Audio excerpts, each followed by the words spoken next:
voltar para Efésios capítulo 6, a partir... Aliás, eu hoje não vou refazer aquela leitura toda.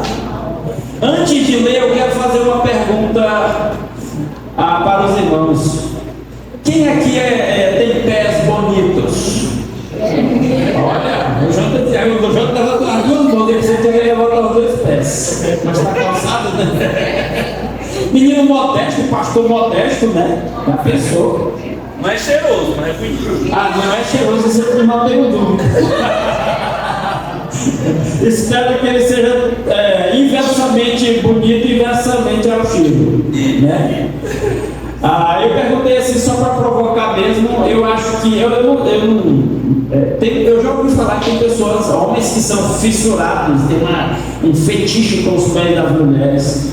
E eu acho que a Rosé tem uns pés muito bonitos. Às vezes a Rosé é toda linda. Mas eu acho as mãos da Rosinha mais bonitas, porque os pés são bonitos. Mas eu não tenho essa coisa com pés, né? Por que eu estou dizendo isso? Por causa de Efésios capítulo 6, versículo 15. Antes eu quero só recordar algumas coisas que eu já falei aqui rapidamente. Primeiro, você quer ficar firme na fé?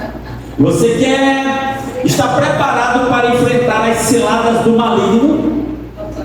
A Bíblia diz: então se revista da armadura de Deus. Esteja consciente de que você está numa guerra espiritual, para que você fique firme na fé. Se você tiver consciência ou não, você está nessa guerra espiritual, nessa disputa, nesse conflito espiritual. E a vantagem de quem está consciente disso e quem toma posição em relação a Cristo é que esse vai obter vitórias nessa batalha, até porque a vitória não depende de nós. A vitória é de Cristo. Então Paulo dá vários conselhos aqui. Nós já falamos de 2, nós falamos em 7, e eu disse que os 6 primeiros têm algo em comum. Os 6 primeiros conselhos ele compara virtudes espirituais com peças ou partes da armadura de um soldado romano. E o conselho de Paulo aqui várias vezes se revista da armadura de Deus. Fique firme na fé. Se revista da armadura de Deus.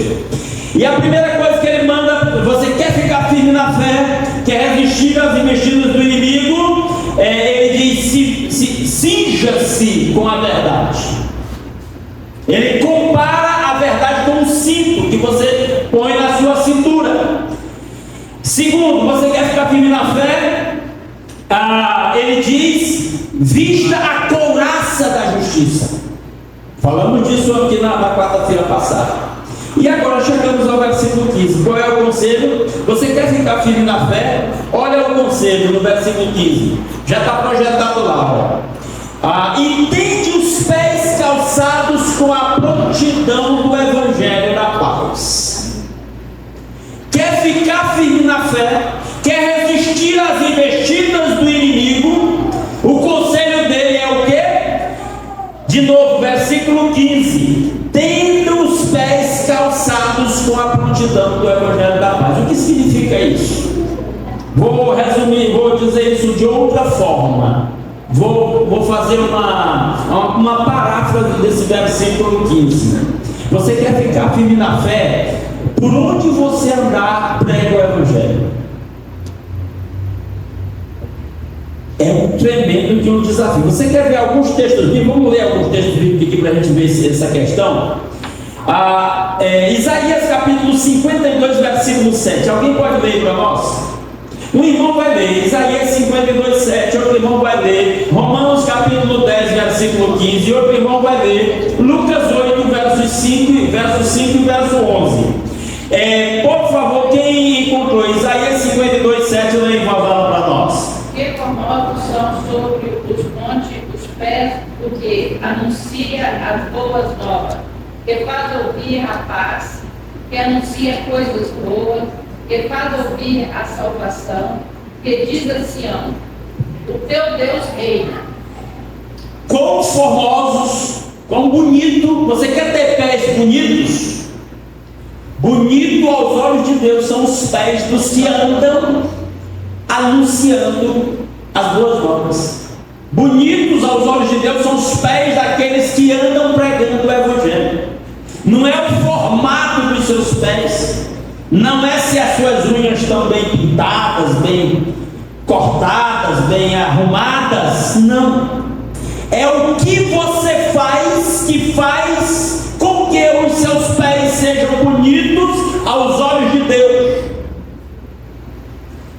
Isso significa que mesmo que você não tenha esses pés tão bonitos assim, mas aos olhos de Deus eles podem ser muito bonitos. Depende do quê? Depende de você sair, como a irmã Francisca acabou de ler, sair pregando o Evangelho, proclamando as boas notícias, anunciando liberdade para as pessoas, anunciando Cristo no final das contas. Isso é um desafio para a maioria dos cristãos.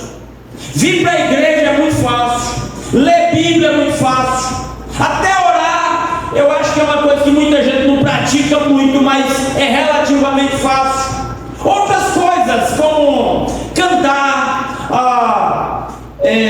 entregar, dar contribuições, dízimos, ofertas, campanhas missionárias, muitas coisas no reino são relativamente fáceis de fazer, e um bom número de cristãos fazem, uns mais, outros menos, mas pregar o Evangelho é um desafio para a maioria dos cristãos. E aqui nós estamos dizendo que quando o cristão escolhe pregar o Evangelho por onde ele anda, falar de Cristo, espalhar a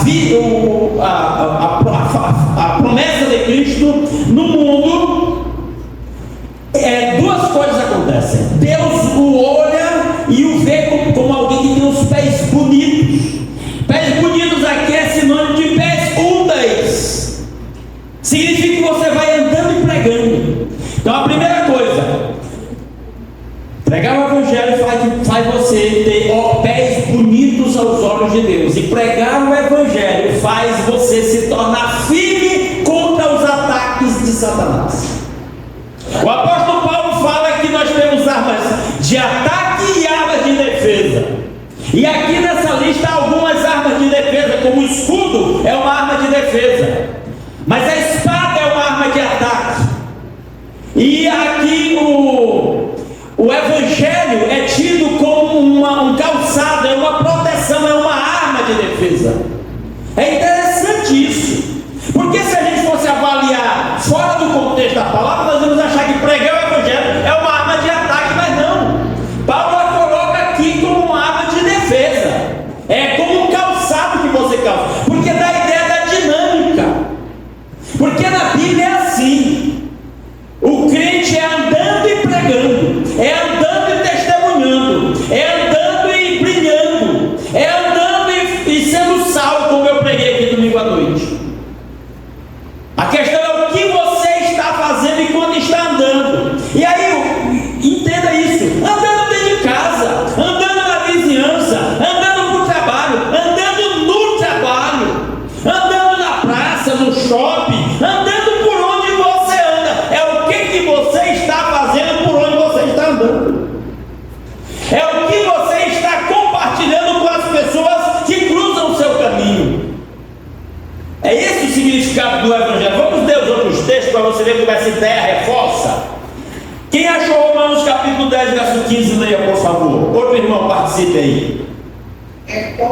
Como pregaram, e como pregarão se não forem enviados? Como está escrito: como famosos são os pés que anunciam coisas boas. O apóstolo Paulo, primeiro, ele faz uma pergunta: como é que as pessoas vão pregar se não forem enviados? Então ele está falando de pregação, de compartilhar o Evangelho. E aí o que ele cita na sequência para comprovar isso que ele está dizendo? Ele cita o texto de Isaías que a irmã Francisca leu, como está escrito lá em Isaías 52:7. Quão formosos sobre os montes. E aí sobre os montes é maneira de dizer, porque em qualquer lugar por onde você andar, seja no vale, seja no monte, seja na estrada plana, cristão anda, quer ficar firme na fé, compartilhe a sua fé. Não tem lugar no reino de Deus para agentes secretos. É lamentável quando uma pessoa convive com o outro tempos e tempos e o outro não percebe que ele é crente. Tem uma coisa errada com esse crente. Lembro de um irmão que ficou muito constrangido porque uma moça que o conhecia há muitos anos estava lá. A Rosinha chegou no ambiente de trabalho desse irmão lá e a moça está dizendo: não, fulano, tu é crente? Eu te conheço há tanto tempo. Eu não fazia ideia, não acredito que tu é crente. Rapaz, isso é triste demais. Se o cara tiver um pingo de vergonha, ele morre de vergonha com uma fala dessa. Não é possível. Eu acho que ele quase se esconde debaixo do balcão quando a Rosinha chegou lá e a moça estava falando assim com ele. Isso faz muitos anos, né? Não é ninguém daqui não, fique sossegado. Né? Mas não tem lógica um cristão conviver na vizinhança e a vizinhança não saber que ele é crente. Eu citei para os irmãos há umas 2 ou 3 quartas-feiras atrás, 11 horas da noite, eu estava lendo a Bíblia e ia fazer a oração com a Rosinha para nós ir dormir. A Rosinha nós estávamos de roupa de dormir, né? E aí uma pessoa chamava na porta, nossa cadelinha começa a latir lá e nós saímos. E a mulher dizendo: eu ouço vocês fazendo culto aqui, eu ouço vocês cantando aqui, eu sempre tive vontade de vir aqui, nunca tive coragem, mas eu estou angustiada demais. E eu disse: eu vou lá para eles orar comigo. Orem por mim. Meu Deus, se eu vivo num lugar e ninguém sabe que eu sou, ninguém nota nada diferente na minha vida, eu estou tendo certo. Porque a ideia do Evangelho é andando e pregando, vivendo e pregando, trabalhando e pregando, se divertindo e pregando, compartilhando a fé. Vamos ler mais? Então Paulo diz aí no texto que a irmã Cida leu: como pregarão se não forem enviados? Como está escrito: quão formosos, quão lindos, bonitos sobre os montes são os pés do que anunciam o Evangelho, dos que proclamam a paz, dos que falam de coisas boas, que proclamam liberdade. Somos nós. Isso faz o crente forte. Você subirá um novo nível de fé quando a pregação do Evangelho for uma prioridade sua.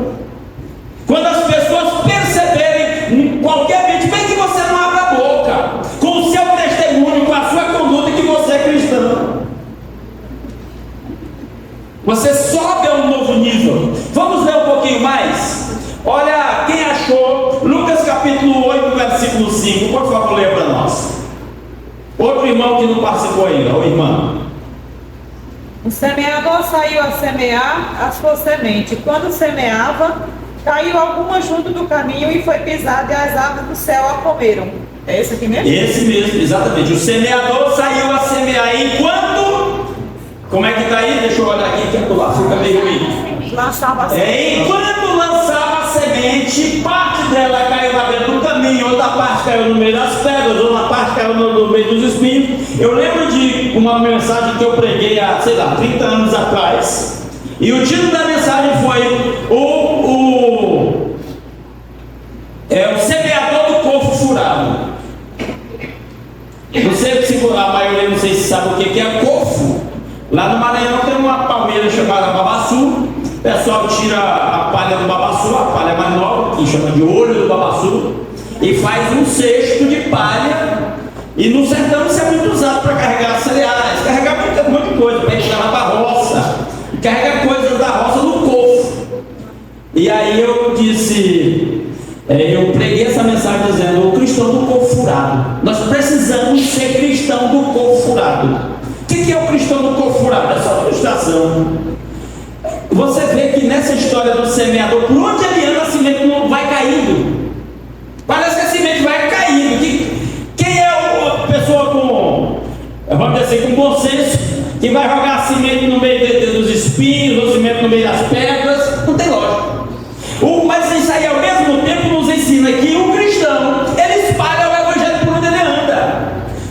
A Bíblia diz, eu gosto muito de Eclesiastes, não me lembro a referência agora, capítulo 11, eu não estou enganado, diz: pela manhã lança a tua semente, e à tarde não retenhas a tua mão, porque não sabe qual prosperará, se essa, se aquela, ou se ambas serão igualmente boas. O que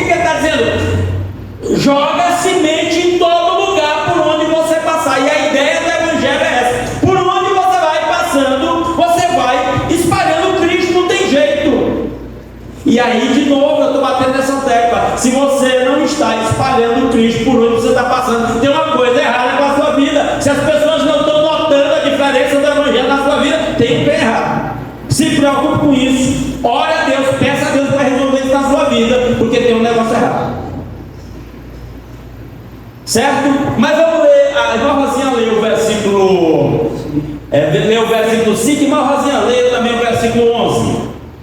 Esta é, pois, a parábola. Agora vai explicar. A semente é a palavra de Deus. A semente é a palavra de Deus. Por onde o homem ia passando, caiu o cimento na beira do caminho, caiu o cimento no meio das pedras, caiu o cimento no meio dos espinhos e caiu o cimento na terra boa. E é interessante que um detalhe da parábola, a semente caiu em terra boa, teve aquela que produziu 100%, teve aquela que produziu 60% e teve aquela que produziu 30%. Ele está dizendo, não produziu igual. Mas o detalhe também, o apóstolo Paulo diz, é que ele diz assim: eu plantei, Apolo regou, mas Deus deu o crescimento. Ele diz, e de forma que eu não sou nada, eu e o Apolo não somos nada, mas sim Deus que dá o crescimento. Então, eu não sou responsável pelo resultado. O que eu sou responsável? Eu sou responsável por semear. Eu não sei de quem vai frutificar.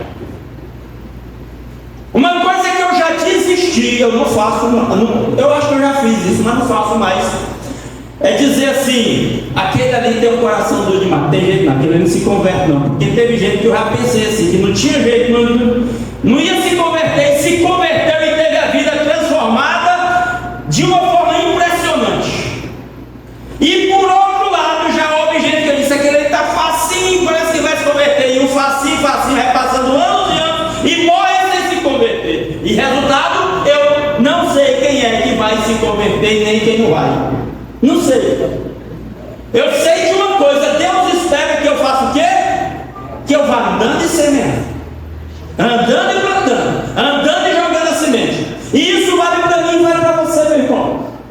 E aí de novo eu estou dando ênfase no que Paulo está dando ênfase aqui no versículo 15. Você quer resistir às tentações do diabo? O diabo tem medo de crente que brilha.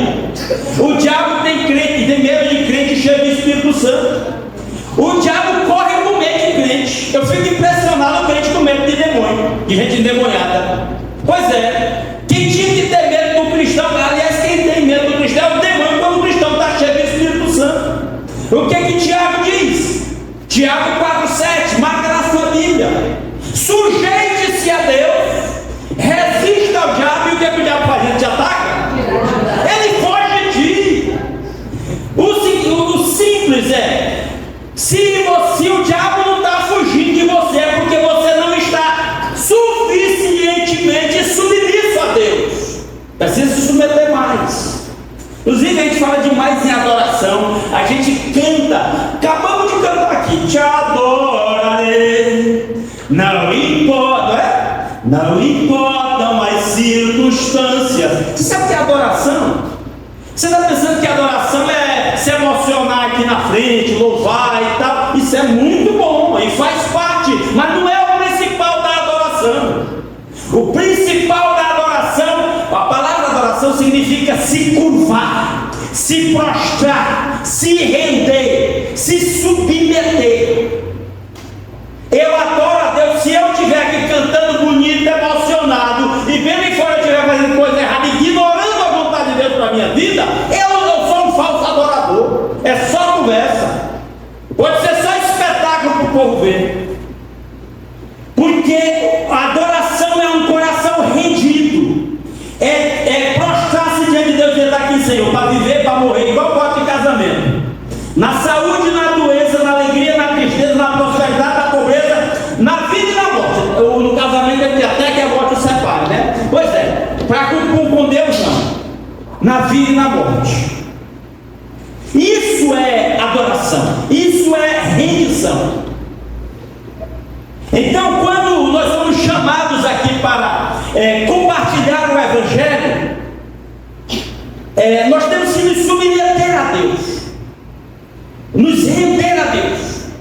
E aí é o que eu volto a dizer: quando nós estamos rendidos a Deus, Tiago 4,7, sujeite-se a Deus, se submeta a Deus. E aí o que acontece? o diabo foge. Você fica com medo do diabo? Já tem medo de crente que ora, medo de crente consagrado, medo de crente que está preocupado em glorificar a Cristo.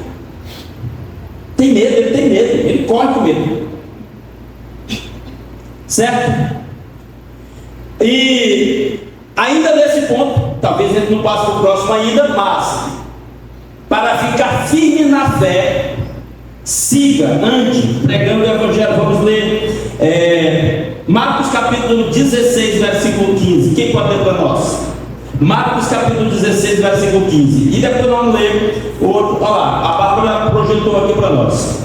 Jesus falou e disse-lhes: qual é a primeira ordem? Vão por onde? Todo lugar, mundo todo. Jesus interpreta a palavra do semeador dizendo: o campo é o... Aliás, a palavra do semeador não, a palavra do joio. O campo é o mundo. Enquanto o Evangelho, enquanto tiver uma parte do mundo que o Evangelho não alcançou, tem lugar para trabalhar. Tem lugar para trabalhar. E aí Jesus disse que só vem quando o Evangelho for pregado no mundo todo, testemunho de todas as nações. Então tem lugar para pregar, tem lugar para espalhar. E aí Jesus está dizendo o quê? Vão pelo mundo todo e façam o quê? Pregue o Evangelho a todas as pessoas, a todo mundo. Quem é que vai crer? Não sei. Quem é que vai se converter? Não sei. Quantos vão ouvir o Evangelho e vão se converter? Não sei. Não sei. Eu ministrando uma palavra para alguém aqui recentemente, eu disse: quando foi que os apóstolos se converteram? Os irmãos sabem quando foi que os apóstolos se converteram? Apóstolos: Pedro, André, Tiago, João, Filipe, Tomé, Mateus. Sabe quando foi que eles se converteram? Eu não sei. Não sei quando foi que eles se converteram. Eu sei quando eles Jesus disse: venham após mim, e eles decidiram ir após Jesus. E é engraçado que chega uma hora que Jesus diz para Pedro: diz, quando te converteres, parece que Pedro ainda faltava para converter algumas coisas. O fato é, eu não sei quando é que as pessoas se convertem. Jesus disse para Nicodemos o quê? O vento sopra onde quer, você ouve a sua voz, não sabe de onde vem nem para onde vai. Assim é todo aquele que é nascido do Espírito. Ou seja, eu não sei quando é que as pessoas se convertem.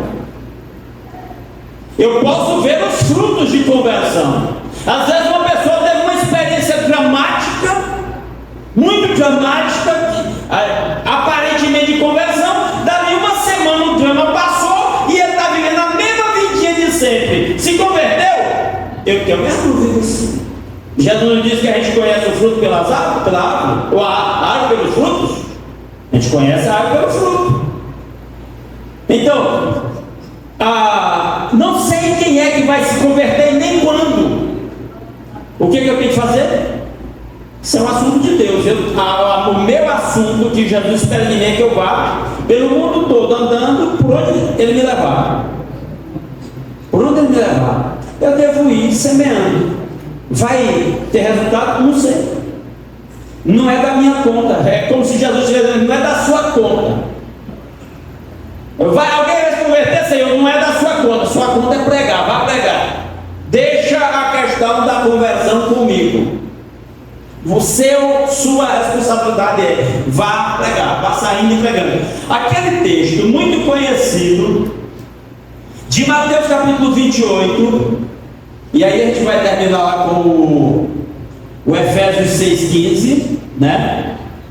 Olha Mateus capítulo 28 de novo, só para a gente recordar esse texto que os irmãos já sabem de cor, eu espero que saibam. Versículo 19, Jesus diz assim, aliás 18: então Jesus aproximou-se deles e disse, Jesus ressuscitado apareceu para os apóstolos, já prestes a se despedir, subir para o céu. A última ordem de Jesus foi o quê? Nessa aparição aqui. Então, versículo 18: então Jesus aproximou-se deles e disse, foi-me dado o quê? Toda autoridade no céu e na terra. Portanto, o quê? Aquela Bíblia ele diz: vão andando. Tem uma versão que diz, portanto, ide. Há um estudioso do grego que diz assim: a ideia O texto original é: enquanto vocês estão andando, enquanto vocês vão, o que? Façam discípulos de todas as nações. Para resistir, aí eu volto lá para Efésios capítulo 6, versículo 15, que é o texto da nossa apreciação hoje. Tendo os pés calçados com a prontidão do Evangelho. Essa palavra prontidão não está aqui à toa. É aquela coisa, você tem que ter o Evangelho ali pronto para compartilhar com as pessoas em todas as circunstâncias. Será que essa não seria a causa de muita fraqueza na fé, de que nós estamos negligenciando essa parte? De pregar o Evangelho, de fazer disso o nosso calçado, de andar por aí. A ideia é essa, de quando a gente fala calçar os pés com a preparação do Evangelho. Rapaz, por onde você andar, o Evangelho tem que ser o seu calçado. Você tem que pisar com o Evangelho por onde você andar. O Evangelho tem que estar presente. E aí Paulo diz lá em Romanos 1:16, que o Evangelho é o poder de Deus para a salvação de todo aquele que crê. E aí dou a ênfase: não sabemos quem é que vai se converter, mas nós podemos saber quem é que vai ouvir o Evangelho da nossa boca. E isso faz o crente forte.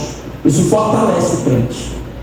Quando você compartilha a sua fé com alguém e muitas vezes você não vai receber uma resposta positiva, mas quando você recebe, como isso anima o crente, como isso alegra o verdadeiro crente. Que nós tenhamos pés bonitos. Pensar que amanhã de manhã você acorda e diz: Senhor, eu quero que meus pés sejam bonitos hoje. Quando eu passar, eu vou levar.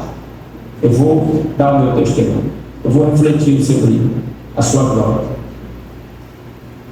Um dia desse eu conversando com uma pessoa e ela me falou de um problema. Pastor, ore por mim. Ele: vem cá.